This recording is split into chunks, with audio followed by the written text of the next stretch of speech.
Thank you, Dr. Risa. We're back online. This is our finale. Okay. This is where we just bring it all together. We talked about somatic intelligence, we talked about erotic co-presencing, and we began touching deeply on polyfidelity. Risa introduced me to the concept of polyfidelity uh, in Oahu about a year ago, and it was such a relieving experience to hear this angle on experiencing interrelationships, um, and how different beings come into our lives with encoded data, with encoded intelligence that informs us. Let's touch on some of the practicalities. So how we began talking about polyfidelity is when we began talking about our tango partners and they have been to you in your life versus your lover versus your husband versus your colleagues in the academic field. So we have a lot of people in our lives.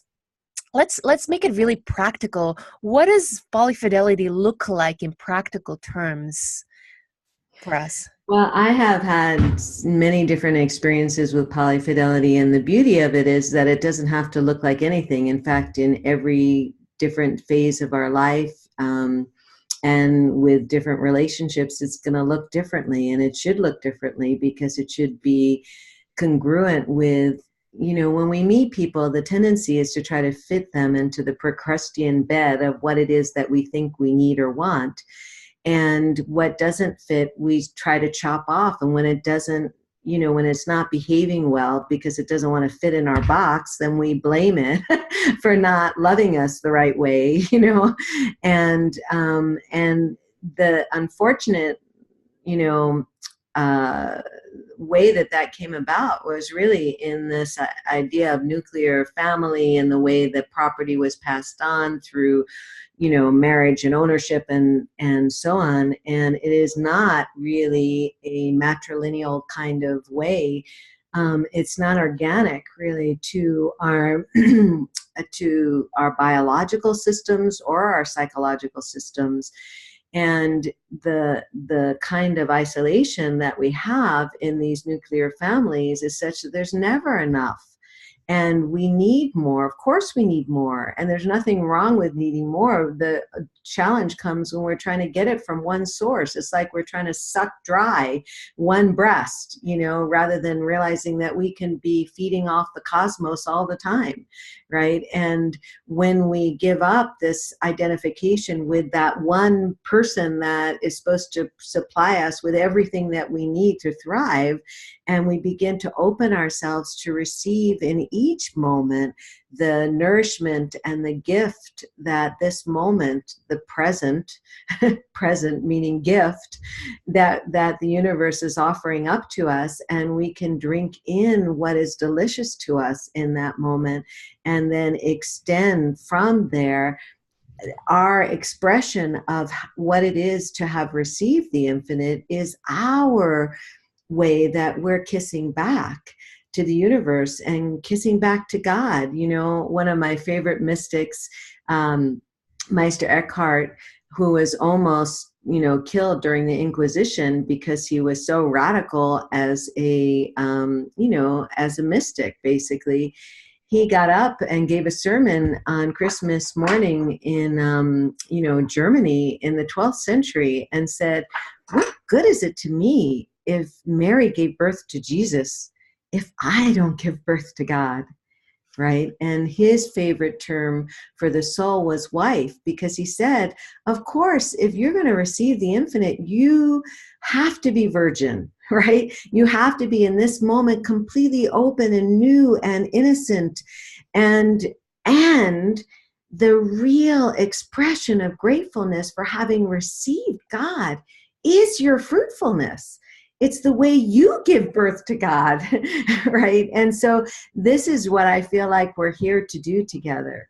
And it is an ecstatic co-presencing that is going on. And it is very sexual because we're constantly creating structural mores. We're constantly giving birth to universes that couldn't have existed had it not been for the communion of the co-presencing taking place, right?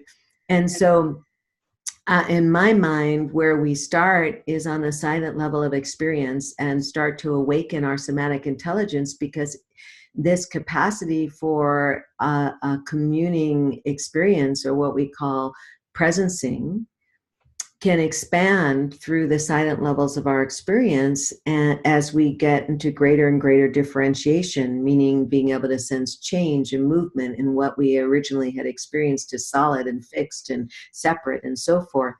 And as that capacity to live into that dimensionality of consciousness expands and is more fully embodied by us, then we can practice other kinds of social meditations that provide the kind of refined feedback system that would allow us to learn. Like, we're not going to learn how to swim without water. We're not going to learn how to walk on the moon without gravity. We need that feedback in order to really feel ourselves extending into a new coherence.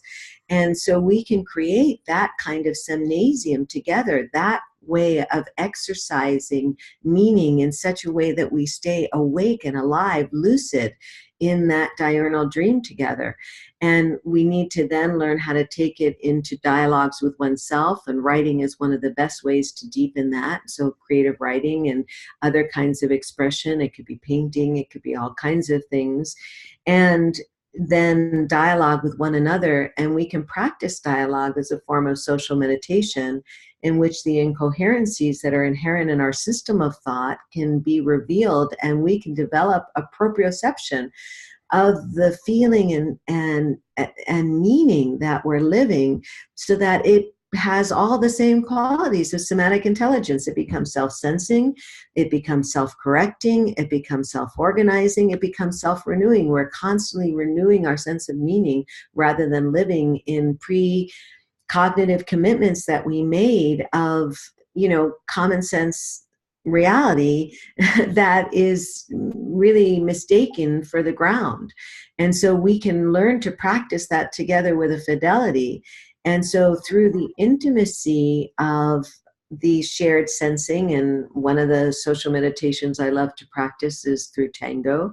Another is through contact improvisation. Another is through luscious movement, which is the kind of movement that I teach people when we're trying to regenerate the nervous system, for instance, after like a spinal cord injury or something like that. And it's like a whole other vocabulary of ways of sensing movement intrinsically that gives rise to a way of moving in space in which we're no longer objects, but we're interconnected, and we can be completely fluid because of the way that gravity delivers us. We transform our relationship to gravity, just like to other people, instead of an adversarial relationship where we have to keep, defending, protecting, efforting, tensing toward an accomplishment. We can actually literally dissolve out of one form and reemerge as another, and be awake in that holo movement.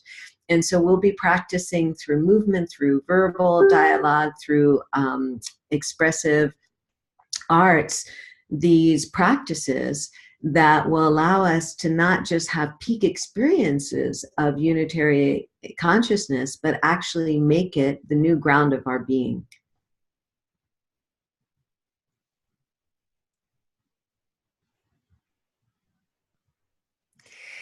So please join us in Costa Rica from April 16th to the 20th for this 9th dimensional genius that my soul sister, my incredible colleague, Dr. Risa Kaparo, curates. I can't wait for this experience and bringing it to really bridging it to our third dimensional corporeal experience as well, because that is really genuinely precious at the same time as well, to our fourth dimensional love experience, our ability to extend our heart, to our fifth dimensional wisdom experience. And as we're moving up towards that infinite intelligence, that I believe Risa really found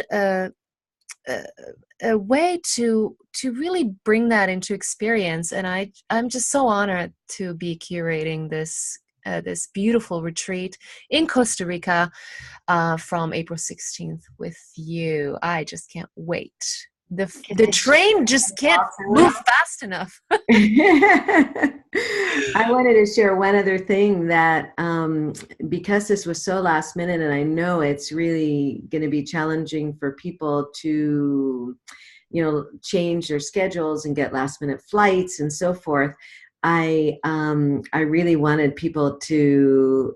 I just want to give a gift of a deep and intimate meeting with each person who comes. And so I'm going to do a private one-on-one session as my gift to each person who can make it on this retreat in this, just quick turnaround. So can you give them the logistics, sweetheart, of how they register and the dates and also I was so stunned. I thought, oh, it's going to be a challenge for me to get there from Hawaii. But, it was so easy. It's just, I did this flight that took me, I'm getting to Costa Rica on 25,000 miles. And I'm going on a nonstop from Kona to LA, and then from LA on Alaska to, what is it? What's the name of the airport? San Jose. Yes, the code is SJO. Oh, yeah. Well, it's a 5.5 hour direct flight. I mean, it can't be easier. And then they're going to pick us up and bring us to this place that sounds like Shangri-La. So that I'm very happy to hear. But I don't even know how people register. Can you tell them? Yeah, absolutely. Feel free to message me. I can help you. Also, you can go to blissdesign.com/retreats if you want to attend the 2 retreats. If you would like to attend the retreat, just the sexual magnetism retreat with myself and my genius colleague here, Risa, go to blissdesign.com/sexual-magnetism. And all the information is there. And what we're really touching on is the power of this sacred, divine, high frequency, mesmerizing sexual intelligence we have in our bodies, in our souls, that really helps to really thwart us towards this ninth dimensional place that Risa so eloquently, so ingeniously talks about. I'm trying to grasp I don't have it yet, but I'm getting there, and I got you, girl. I'm there. And I feel like I'm a bridge between our, corporeal, our physiological, our super longevity, radical life extension, unending aging kind of bodies towards this infinite intelligence that we can immediately live, experience on a drop of a hat when we really learn the techniques and the shifts in frequency that you offer. So I just can't wait for this cauldron of this delicious soup of elixirs that we're going to be cooking up. Yes, and tasting while we're cooking. That's the truth. One more really quickly. Is that all right? Sorry? Can we do one more really quickly? Absolutely. Okay, stop it and start it again. Okay.